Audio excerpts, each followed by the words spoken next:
Assalamualaikum warahmatullahi wabarakatuh. Selamat pagi, bagaimana kabar kalian? Semoga kabar kalian dalam keadaan sehat walafiat.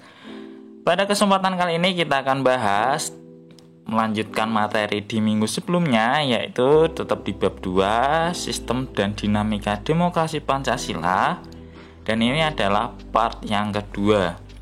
Di part yang kedua ini yang kita akan bahas, yakni yang pertama, dinamika penerapan demokrasi Pancasila yang meliputi prinsip-prinsip demokrasi di Indonesia, dan yang kedua periodisasi perkembangan demokrasi Pancasila. Dan yang pertama, prinsip-prinsip demokrasi di Indonesia.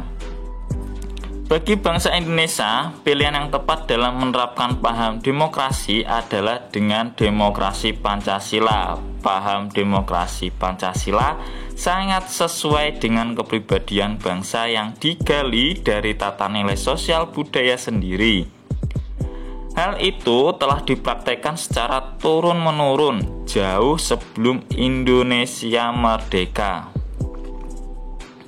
Kenyataan ini dapat kita lihat pada kehidupan sebagian besar masyarakat Indonesia yang menerapkan musyawarah mufakat dan gotong royong dalam menyelesaikan masalah-masalah bersama yang telah terjadi di sekitarnya. Sebagai sistem politik, demokrasi memiliki prinsip-prinsip yang berbeda dengan sistem-sistem politik lainnya. Nah, prinsip-prinsip demokrasi untuk mewujudkan suatu pemerintahan yang demokratis ini adalah menurut Henry B. Mayo antara lain: yang pertama, menyelesaikan perselisihan dengan damai dan secara melembaga. Dan yang kedua, menjamin terselenggaranya perubahan secara damai dalam suatu masyarakat yang sedang berubah. Yang ketiga, menyelenggarakan pergantian pimpinan secara teratur. Dan yang keempat, membatasi pemakaian kekerasan sampai minimum. Dan yang kelima, mengakui serta menganggap wajar adanya keanekaragaman. Dan yang keenam, menjamin tegaknya keadilan. Bagaimana dengan prinsip demokrasi Pancasila? Nah, Ahmad Sanusi mengutarakan 10 pilar demokrasi konstitusional Indonesia menurut Pancasila dan Undang-Undang Dasar NRI tahun 1945. Nah, di sini ada 10 pilar yang meliputi dari yang pertama, demokrasi berdasarkan ketuhanan yang Maha Esa sampai berdasarkan hak asasi manusia, kedaulatan rakyat, kecerdasan rakyat, pemisahan kekuasaan negara berdasarkan otonomi daerah,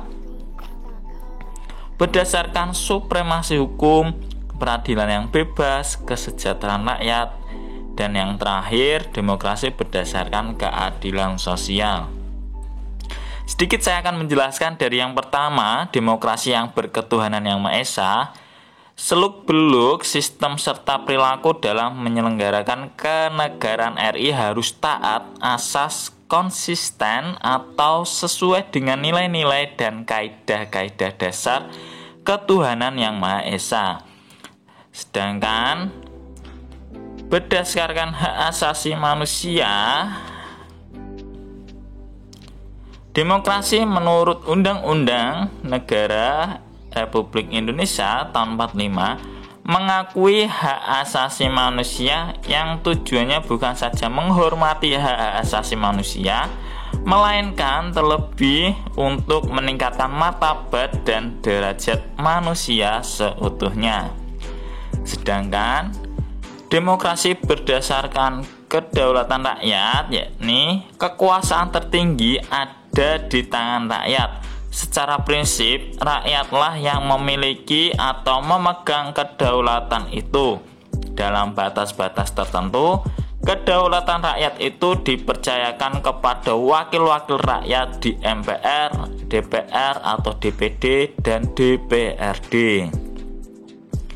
Demokrasi berdasarkan kecerdasan rakyat mengatur dan menyelenggarakan demokrasi menurut Undang-Undang Dasar Negara Republik Indonesia tahun 45 itu bukan dengan kekuatan naluri, kekuatan otot, atau kekuatan massa semata-mata. Pelaksanaan demokrasi itu justru lebih menuntut kecerdasan rohaniah, kecerdasan akliyah, kecerdasan nasional, dan kecerdasan emosional. Demokrasi berdasarkan pemisah kekuasaan negara. Nah, demokrasi menurut Undang-Undang NRI tahun 45 bukan saja mengakui kekuasaan negara Republik Indonesia yang tak terbatas secara hukum, melainkan juga demokrasi itu dikuatkan dengan pembagian kekuasaan negara dan diserahkan kepada badan-badan negara yang bertanggung jawab. Jadi, demokrasi menurut Undang-Undang Dasar Republik Indonesia tahun 45 mengenal semacam pembagian dan pemisahan kekuasaan atau disebut division and separation of power dengan sistem pengawasan dan perimbangan atau check and balance. Nah, selanjutnya demokrasi berdasarkan otonomi daerah. Otonomi daerah merupakan pembatasan terhadap kekuasaan negara, khususnya kekuasaan legislatif dan eksekutif di tingkat pusat. Dan lebih khusus lagi pembatasannya atas kekuasaan presiden. Undang-Undang Dasar Negara Republik Indonesia tahun 45 secara jelas memerintahkan dibentuknya daerah-daerah otonom pada provinsi dan kabupaten ataupun kota. Dengan peraturan pemerintah, daerah-daerah otonom itu dibangun dan disiapkan untuk mampu mengatur dan menyelenggarakan urusan-urusan pemerintahan sebagai urusan rumah tangganya sendiri, yang diserahkan oleh pemerintah pusat kepada pemerintah daerah. Sedangkan demokrasi berdasarkan supremasi hukum. Hal yang mempunyai 4 makna penting. Pertama, kekuasaan negara Republik Indonesia mengandung melindungi serta mengembangkan kebenaran hukum atau legal truth. Bukan demokrasi ugal-ugalan, demokrasi dagelan, atau demokrasi manipulatif.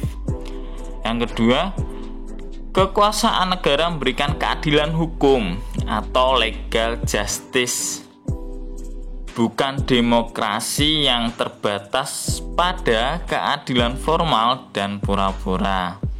Dan yang ketiga, kekuasaan negara menjamin kepastian hukum atau legal security, bukan demokrasi yang membiarkan kesemrawutan atau anarki. Dan yang keempat, kekuasaan negara mengembangkan manfaat atau kepentingan hukum atau legal interest seperti kedamaian dan pembangunan, bukan demokrasi yang justru mempopulerkan fitnah dan hujatan atau menciptakan perpecahan, permusuhan, dan kerusuhan. Selanjutnya, demokrasi berdasarkan peradilan yang bebas.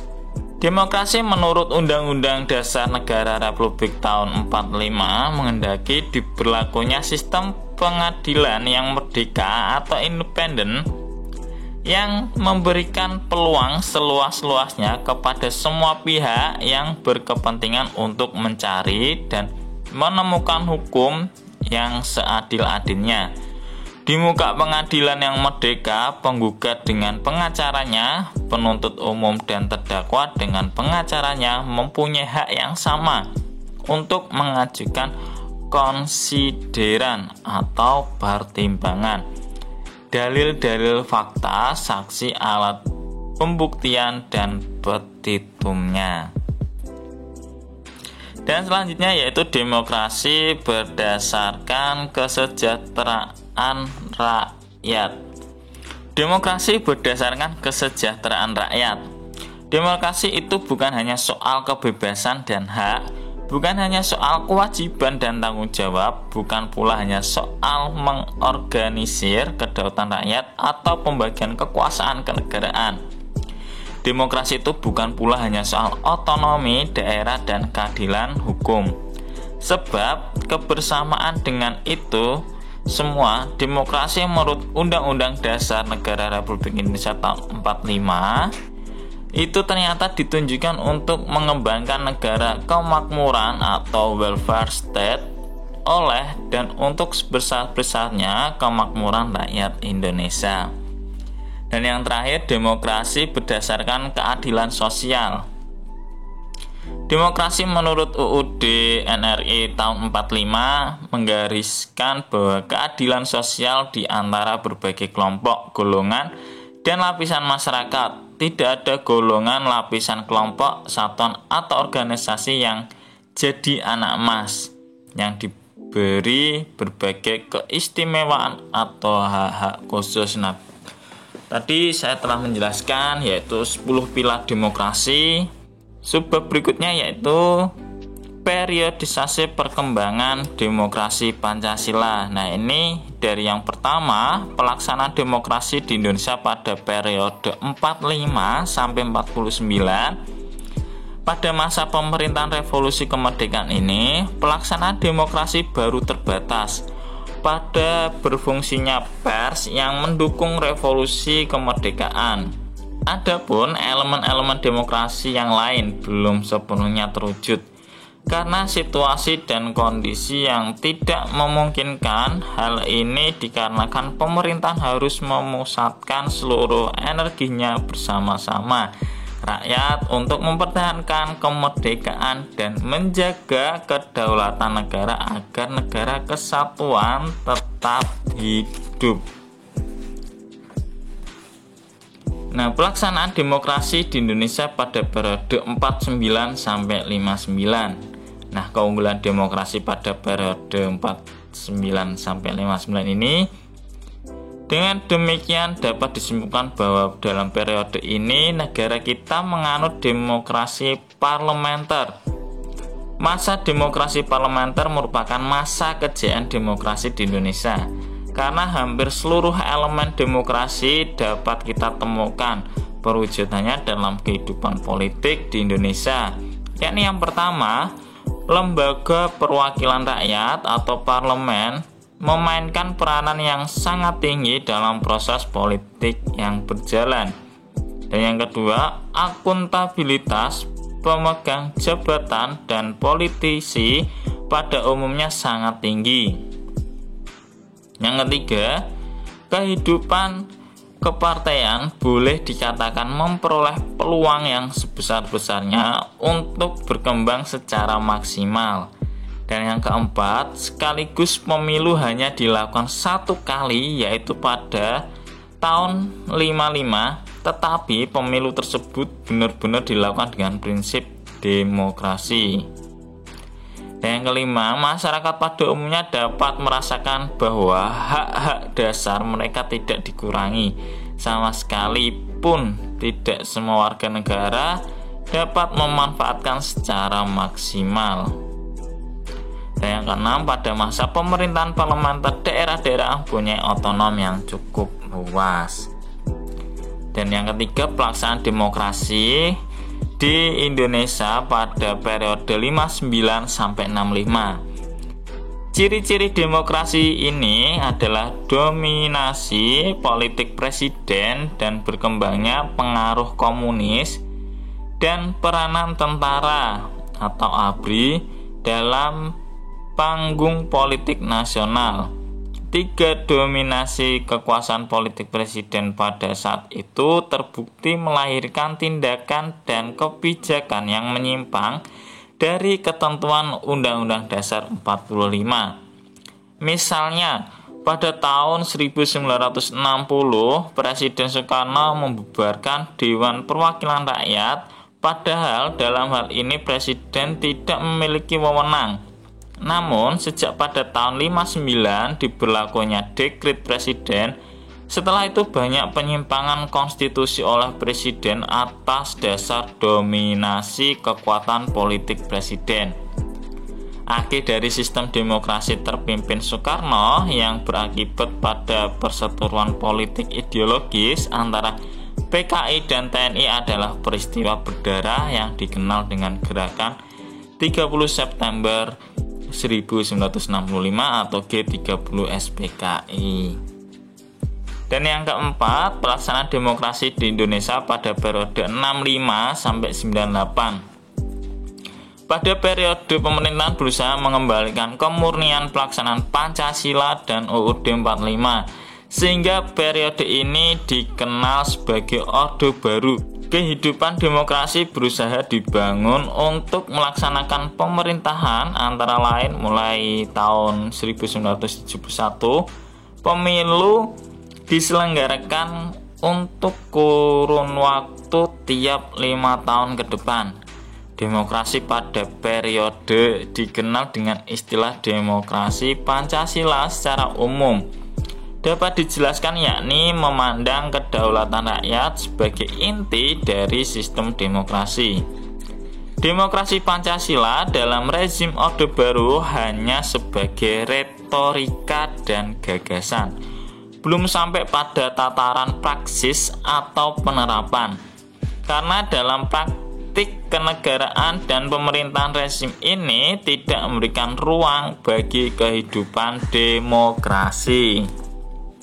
Nah, pelaksanaan demokrasi di Indonesia pada periode 1998 sampai sekarang, salah satu tuntutan reformasi 1998 adalah dilakukan perubahan amandemen terhadap UUD 45. Latar belakang tuntutan perubahan Undang-Undang Dasar 45 antara lain karena pada masa Orde Baru, kekuasaan tertinggi di tangan MPR, kekuasaan yang sangat besar pada presiden, adanya pasal-pasal yang terlalu luas sehingga dapat menimbulkan multitafsir, serta kenyataan rumusan UUD 45 tentang semangat penyelenggaraan negara yang belum cukup didukung ketentuan konstitusi.